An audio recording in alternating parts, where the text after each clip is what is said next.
realized I had a 2013, so 2014 should be the proper one. So as Jay said, I'm just going to go over very briefly, because he did a good job of this, so Pigeon Lake watershed, just some of the characteristics of it. Some of the history of the nuisance blooms and the fish kills. Al was asking about the fish kills and some of the data that we have on that. Monitoring and management, sort of how the monitoring is evolved, as well as management of the lake from the past, from historical data collection to the present, where we're looking at active management of the lake and the watershed. Then, as also mentioned, take a look at some of the options, like what we can do with some of this data to assess some of our options, how we're using this data, and then where do we go from here. So, quickly for Pigeon Lake, for a quick overview of it, it's already been mentioned, very popular recreational lake. It's quite close here to Edmonton, so you get a lot of people coming from Edmonton that have places out to Pigeon Lake, or you can just go out. I guess that's one of the big things too, is that there's sort of the small resident population, people that own cabins and stuff around the lake, but the number of people that just go there for a day trip is huge in comparison. Over the course of the summer, it's on the order of 1 million visitors or so. Extremely large lake. We've got a map that kind of shows us 96.7 square kilometers with relatively small watershed, as was mentioned, relatively shallow. Maximum depth is about 10 meters. Average depth is about 6 meters.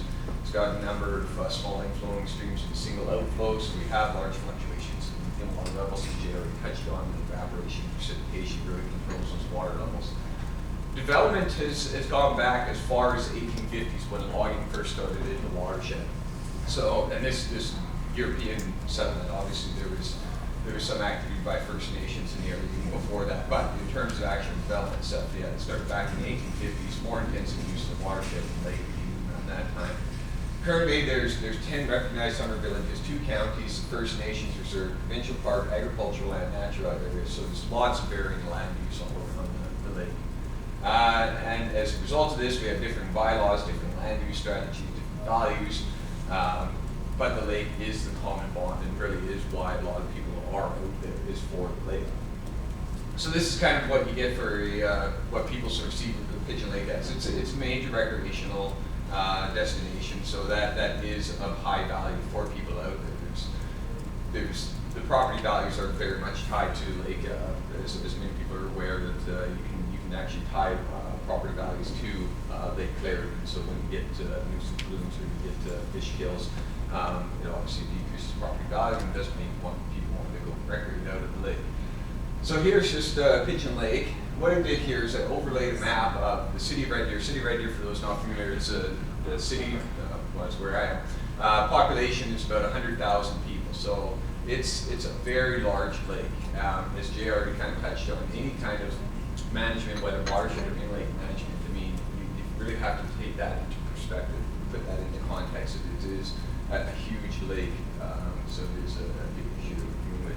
Jay already went over this, the topography, here's some land use. You can see the majority of the land covering the area is the yellow, the yellowish area there, which is agriculture, and then the green areas are the natural areas, and then the pink areas, which is more or less kind of a border right around the lake, is all of the development, the urban development in the area. So some of the nuisance blooms, fish kills. First of all, Pigeon Lake, it long has been a productive lake. Pat Mitchell, who's a limnologist with the department, noted back in the 80s that Pigeon Lake is relatively shallow, green with algae in summer. Back in 96 again, sort of said Pigeon Lake is relatively good water quality for much of summer, even though the water may appear green. So I mean, being a productive lake, that isn't unusual for Pigeon Lake. This isn't a new phenomenon. This has been going on for a long time. Classified as eutrophic, similar to many other Alberta lakes. Productive soils equals productive lakes. The chemical and physical characteristics are ideal for cyanobacteria. I'll let Ron expand on that a bit more when he gets to his talk. This was from 2000, I don't remember what year this was. Anyways, one of the more recent years, and the sort of the yellow and red, this was a company that was kind of coating their product. The yellow and red is the cyanobacteria blue, so it's fairly extensive over much of the lake. Notice down here at Mamio Beach, which is down in the southeast portion of the lake, The winds predominantly come from the northwest and blow down to the southeast, so everything kind of blows down into Nanaimo, so they really are the ones that receive a lot. And that's also where a lot of the lakeshore development is as well. It's down in What year was that? I can't remember which year this was. If this was, I don't know if this was from 2006. It might have been. It might have been from 2006, but I don't remember. Be sure. Yeah. So frequent and intense blooms, along with fish kills, have occurred in recent years, as was already noticed. 2006, there was a severe cyanobacterial bloom that occurred, dominated by Limbia, along with Bleotrichia and Anaconda. Includes die-off of snails and some fish in that year. Subsequent years, we've had blooms of varying intensity occur, but more or less we do get blooms in the summertime, cyanobacterial blooms. In addition to the nuisance blooms, we had large whitefish die-offs occur in 2010, 2012, and a somewhat smaller one in 2013. The blooms and fish die-offs can be expected to continue without change, so I mean that's obviously what we're here for. We want to look at options for Pigeon Lake.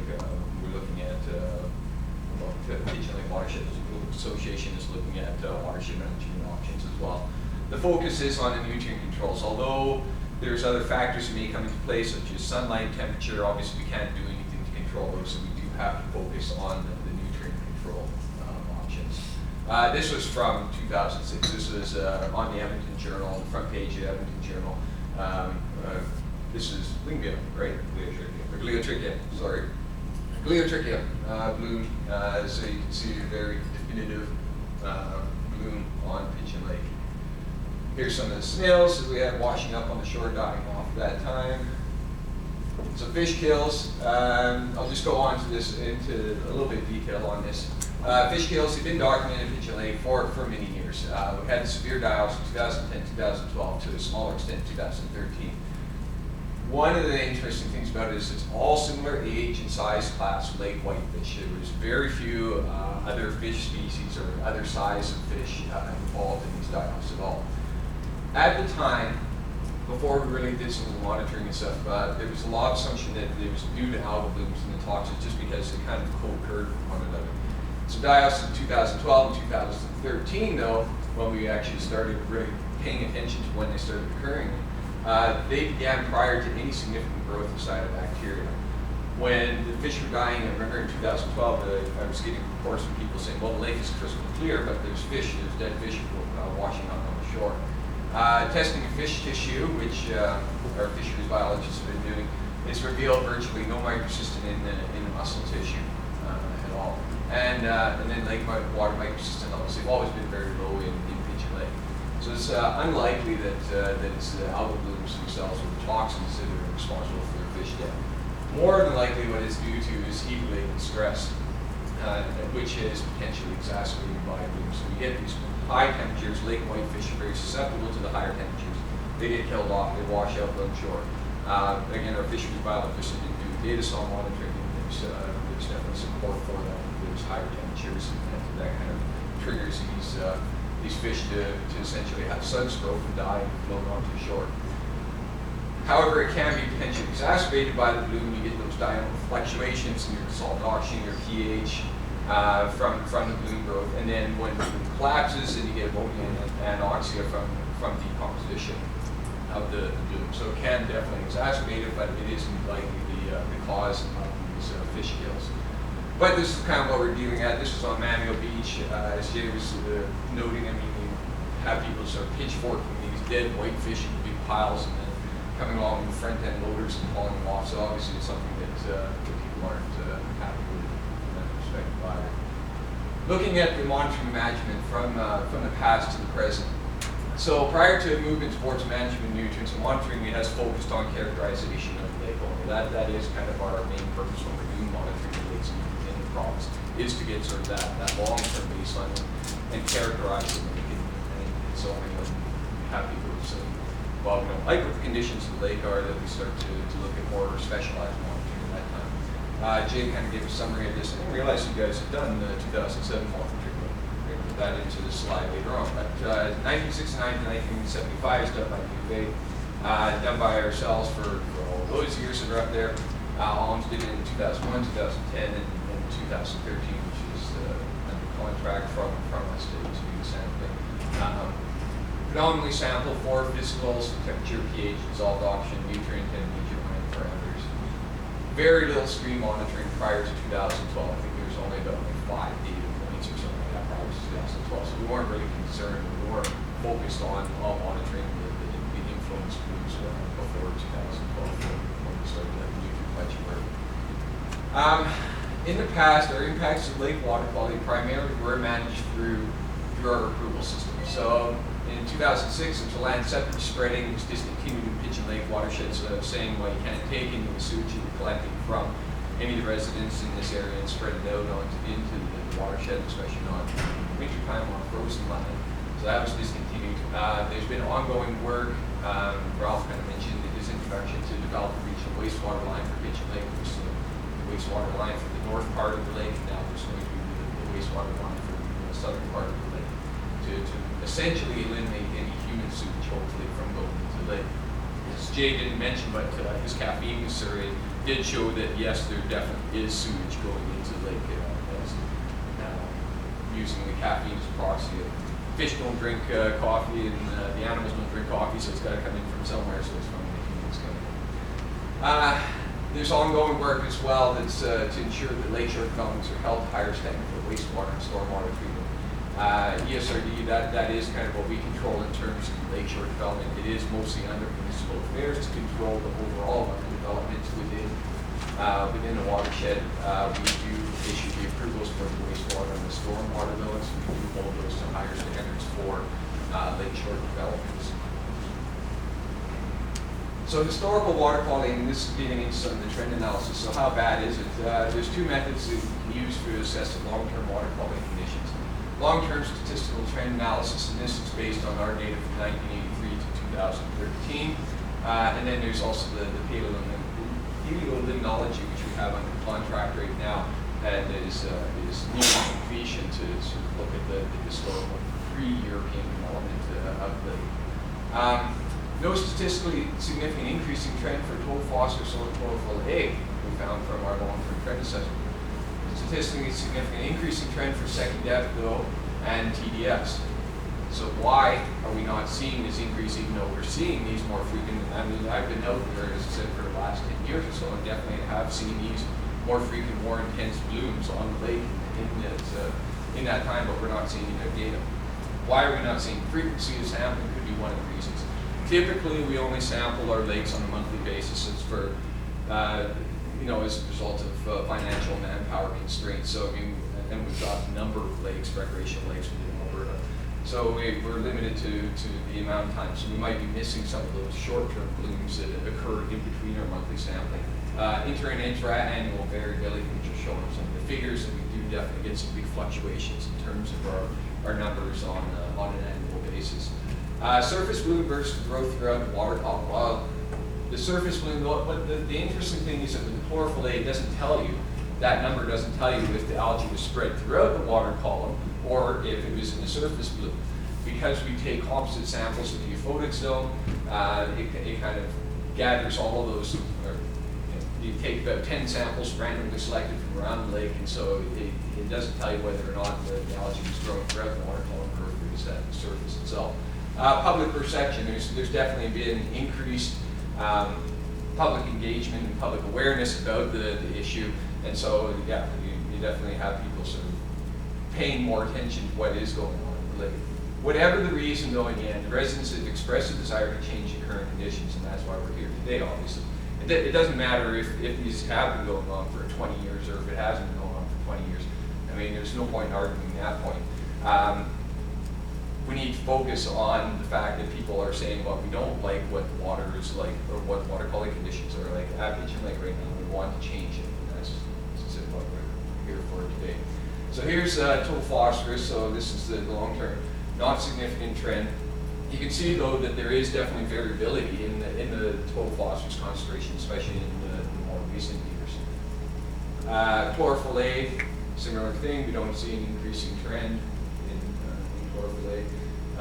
Interestingly, for transparency, as measured by Secchi depth, we do see that there was a significant increasing trend. So that means that the lake is getting clearer. Secchi depth, though, of course, as anybody knows, it measures Secchi depth, it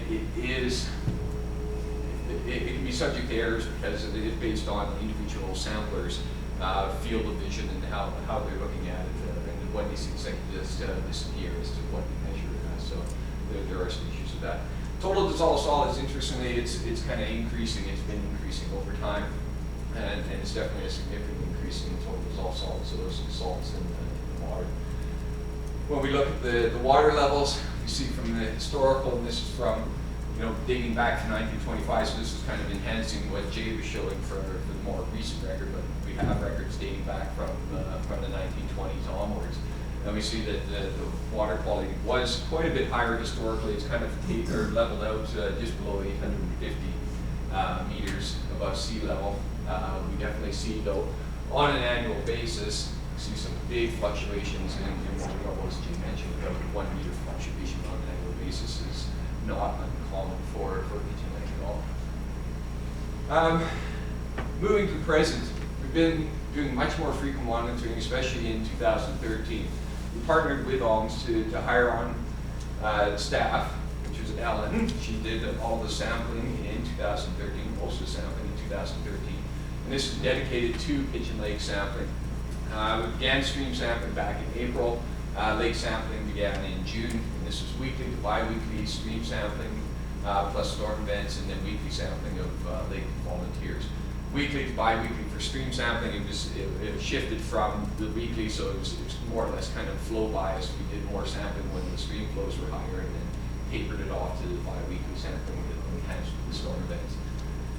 Continued this until the end of September for the lake and into October for the streams. And so we get a much more detailed picture of what Pigeon Lake does do on an annual basis because of the fact that we have some of this weekly data. This is for the temperature profiles, isoplot for the temperature profiles. We can see, as Jay kind of pointed out, with just sort of the single measurements, there's not strong stratification in Pigeon Lake. It just goes from a cooler lake to a warmer lake later in the summer. It carries a lot of that warmth even into late September. Dissolved oxygen profiles, again, this is isoplot. We see some hints of anoxic, but we don't really see a well-stratified lake, not like you typically see where you see the bottom 3 or so meters or in a lake like this that would have really low or anoxic conditions, so we don't see that occurring in Pigeon Lake. And this is just looking at some of the phytoplankton because of the fact that we did weekly sampling, we can really follow what the phytoplankton, what the community is doing over time. So this is just some of the major groupings. I won't go into too much detail because I know Ron is going to cover some of this. But we can just sort of see how the chlorophyll A, which is a blue dot, for some reason my line has disappeared on it, but the blue dot's there and it kind of tracks it over time, the general sort of concentrations of the major groupings.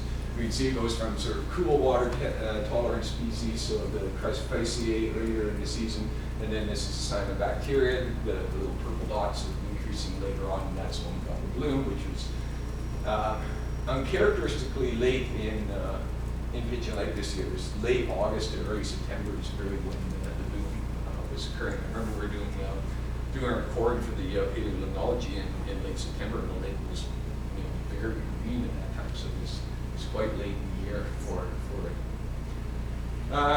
We've got a pretty good relationship for our chlorophyll A and our total phosphorus, which is a typical relationship. Ron will probably show one for the province. Here again, we can follow the zooplankton density, so we see some species such as the Caratella dominant earlier in the season, then sort of disappearing, being taken over by things such as Diaphanosoma later on in the season. So really, it is quite a diverse lake. It does change on a weekly basis. We do see some big changes in response to changing temperature, changing nutrients, all those sorts of things. The nutrient budget, which is what people have been looking for. So we need to know where the nutrients are coming from. We need to set those baseline conditions for the future work and identify the areas of concern. So in 2012, we began initial work for the nutrient budget. So this was just collecting some of the stream data as well as collecting the lake data. It was still on a monthly basis for the lake monitoring. So 2013 was really the more intensive sampling year for the nutrient budget. So what I already outlined with the weekly sampling for our lakes and forest streams for collecting that data. When we look at sort of the evolution, like what happens over time. So initially we have that low external loading and low or no internal loading, and everything is fine. Early development, we have high external loading, so you're clearing the land, you've got all sorts of sediment coming into the lake, taking with it a bunch of nutrients. So you have high external loading. You still have low or no internal loading because sediments still have the capacity to take up that excess phosphorus that's coming into the lake. Over time, though, you have the higher or the low external loading, continued internal loading. The interesting thing is that, of course, is that even if you reduce your external loading, like you see here, you can reduce the external loading, but you still get that high internal loading, which is why you do need to look at the in-lake options as well as reducing your external loading. So ideally, of course, you need to reduce your external loading and enhance it with reducing the internal loading. And again, yeah, it's been developed since the 1800s. This is one that they stole from Dave True. I don't know where he got this originally, but it's really good because it really kind of shows all the different sources for where nutrients come into a lake. So it can come from internal loading from the sediments. Externally, they come from groundwater, they come from diffuse runoff, they come from streams, sewage, agriculture, from forest, and then dust and rain and snow onto the lake as well. So our nutrient budget. This is the formula, which may look complicated, but it really is pretty straightforward. We have our inputs, and we subtract out our outputs, and then we look at what's coming from the lake sediments as well to get our change in mass over the course of the year. And this is for, well, I applied it for total phosphorus. You can apply it obviously for other parameters too if you have the data. So our R is our runoff, so that in terms of the input, so it's runoff, so it's both point and diffuse runoff coming into the lake. P is the atmospheric deposition, so this precipitation dust all directly onto the lake surface. G is the groundwater coming into the lake. A is the sewage. D is diversion, so that's water licenses, which can withdraw water from the lake. There are a number of water licenses still in existence that do draw water from the lake itself. And then S is the surface outflow, so that's the outflow of the lake at the weir. And then the LS, which is the lake sediment, so it's the total phosphorus mass flux, either released from or lost to the sediments over the course of the year. So we can calculate this out throughout the year to get our nutrient budget.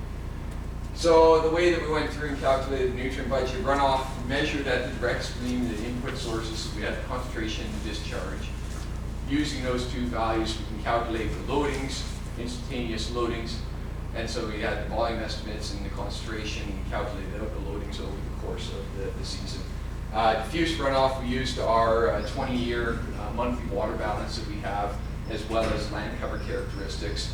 And there's two kind of methods that you can use. We can use either runoff coefficients that have been developed for Alberta lakes in general, or you can also use the direct stream data where you use flow weight and mean concentrations. Both those estimates gave pretty good agreements in terms of the diffuse runoff coming into the lake. Atmospheric deposition, we don't have direct atmospheric data.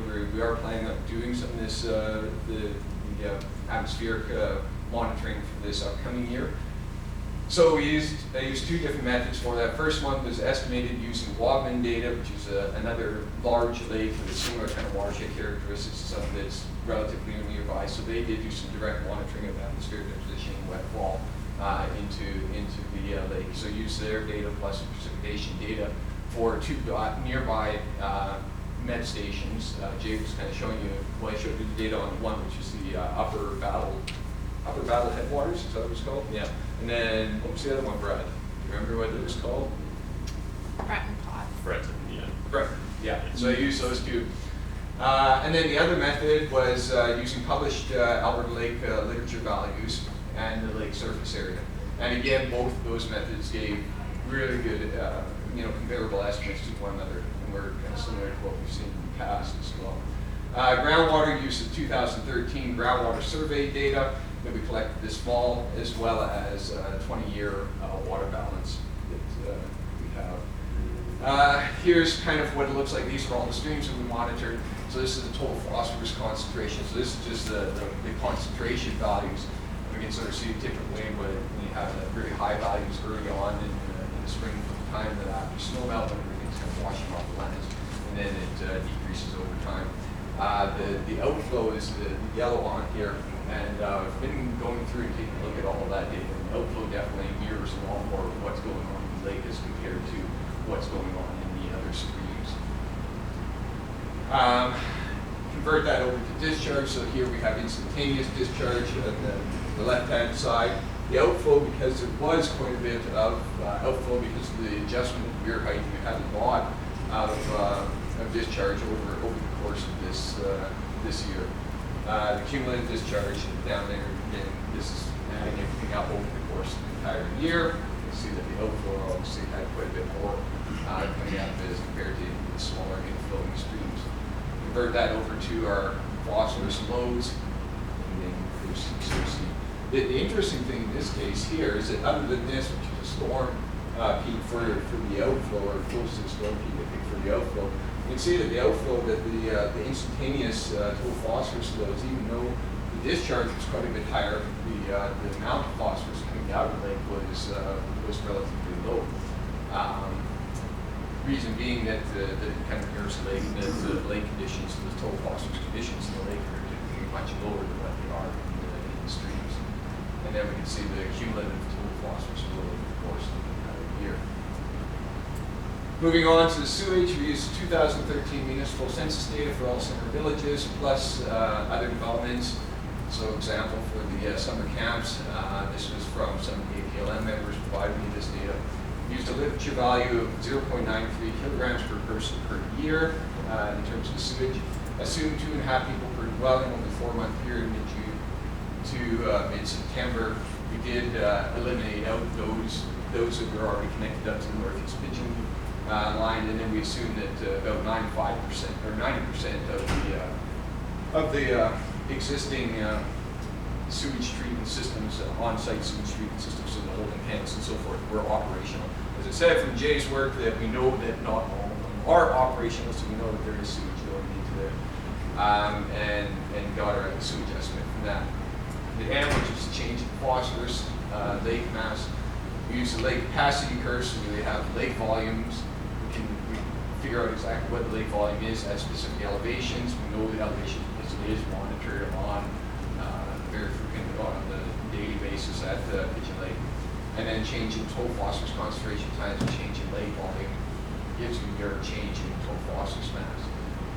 Very important thing to note here, because it is such a large lake, you can have very small changes in lake total phosphorus. You can have changes of 1 part per million in total phosphorus, and it can result in changes in your total phosphorus estimates of about 1,000 kilograms of phosphorus in the lake. So it's really big changes and stuff. So all of this, even though people want to say, well, we need more data, we need more specific data and stuff for that. Well, really, because of the fact that you are doing such a large lake, it probably isn't going to result in a much better phosphorus budget in the end. So, if we do have to estimate some of these things, it's probably not the end of the world. So this is just gives you the numbers itself, so you don't really have to pay too much attention because I've got some graphs that sort of summarize this, but it again gives you what's coming in from sewage, groundwater, dustfall, engaged inflows, the outflows, obviously phosphorus going out of the lake, unengaged inflows, and diffuse flows. And so we've got our total phosphorus is coming in, or net total that's coming in versus the internal loading that's going out. So when we look at it for the nutrient budget, we had... diffuse flow is... Yeah. Diffuse flow is like overland, non-point source flow. So the point source, the gauged inflows are those individual little streams that are coming into the lake that we did measure, whereas the diffuse flow is kind of like overland flow, so kind of runoff that's coming off of agricultural land, off of urban areas, that kind of stuff as well that we can't directly measure. So using both we can either use a low external loading or we can use a high external loading. It kind of varies, as you can see somewhat here, based on kind of some of the assumptions that we made on how much is coming in to the lake. On the low end, if we have low external loading, total phosphorus from internal loading is about 54%. If we have high external loading, it's about 49%. So around the 50% mark is kind of of where it's split in terms of internal versus external loading of total phosphorus to the lake. When we look specifically just at the external loads itself, so this is updating kind of that chart that Jay showed. Or no, this is actually all of it altogether. So internal loading, 53.7%, runoff, so that's diffuse runoff coming into, no, that's all runoff coming into lakes, 26.3%, dust fall precipitation 18.5%, groundwater something 0.4%, and sewage about 1.1%. If you look at just the external inputs itself, we can see that the diffuse inflow, so that's kind of that overland flow that's coming into it, about 53% of it is coming from that overland flow. Dust fall precipitation, about 37%, so those are really two of the major ones. The point source inflow, so those are those individual streams that are coming to the lake, account for about 70% of the phosphorus. Groundwater about 1%, and sewage about 2%. Obviously, from a watershed management perspective, there isn't a heck of a lot you can do about dust fall precipitation. That's on a much grander scale than just the watershed itself. But a lot of these other things you can do something about, and that's where the PLWA, like what they're moving forward is looking at watershed management options for controlling that. Things such as the sewage, it should be a relatively easy thing to control. You get everyone on the regional line, and you eliminate that aspect of this nutrient budget coming into there. Some of the additional analyses that we've been doing. We collected sediment cores in early June for chemical analysis. So there's potential, obviously, for phosphorus release or absorption into the water column and into the sediments. And so this provides us with some of that data for exploration of things such as dredging of the lake. We collected bloom samples in August for chemistry to sort of find out what exactly makes up or how much phosphorus is contained in the blooms itself. So this is sort of to help support the harvesting option that is being looked at. There's better understanding of partitioning of nutrients in the water column as well. We collected the weekly salt plankton phytoplankton samples, as I said, and then the paleolimnology too, which we're using to establish from pre-European settlement conditions. So that really gives, the paleolimnology, of course, really gives people an idea of, okay, what did the lake look like previous to any kind of European settlement in this area. More than likely, what we'll see is that it's gone from a lake that was productive to a lake that's more productive, not a lake that was like a mountain, pristine lake to a lake that's become very productive. You laugh, but there's lots of people out there who think that that's the way it was, is that it was a perfectly clear circulation type lake, and it wasn't. So that'll establish that condition. So looking at some of the options, and so this is just to give you an example of what you can do with some of this data that we've been collecting and how you can use it to assess some of the options. So back in 2011, I think it was, PLWA requested that we produce an overview of options for control of blue green algal blooms at Pigeon Lake. So we generated the report in 2012. So looking at the options, look at watershed management and in-lake technology options, broadly classified into those that were applicable to Pigeon Lake, not applicable to Pigeon Lake, only for legal or technical reasons, not whether it's such a huge lake that it's going to be an onerous task or that it's got huge costs or anything like that, but legal or technical reasons. So legal things such as applying some of the herbicides or something like that to the lake. Well, legally that's not allowed in the Protestant fish-bearing waters to be applying things like that. Technical reasons would be things like breaking down stratification. Like as I said, the lake doesn't stratify, so there's no real reason to sort of pursue that. And then the other big thing, which obviously we're examining here over the next couple of days, is potentially applicable, but it requires more study. So the PLWA, as I've been saying, they're exploring watershed management options, and the APLM is exploring in-lake treatment option in more detail. And the APLM set up this in-lake technical committee to look at these options in more detail. The overall consensus is that watershed management must happen, and in-lake treatments can provide that additional benefit to the watershed management. The options report identified several in-lake management options which would require further study. And this is, the APLM, they created in fall the in-lake technical committee terms of reference to examine these options. The feasibility assessment is required from an environmental, social, and economic perspective for any of these before you can really go out there and start playing around in the lake. One of the key things to keep in mind, and this just kind of makes sense in general, and this is just the way you do business, no matter if it's in lake treatment or anything else, is that you start small and you get bigger. You start with desktop studies and assessments, so that's sort of your pre-feasibility study. So you look at things such as literature review, what has been done with it. You look at the data that we have, local data that we have for it. You get the experts together and you provide the input into, well, what is feasible at the lake. You should look at things such as approvals. As Jay mentioned, we do have a fairly strict approval process, and if it's going to get to the point where it's not going to make it past the approval stage, then there's no point in assessing an option any further.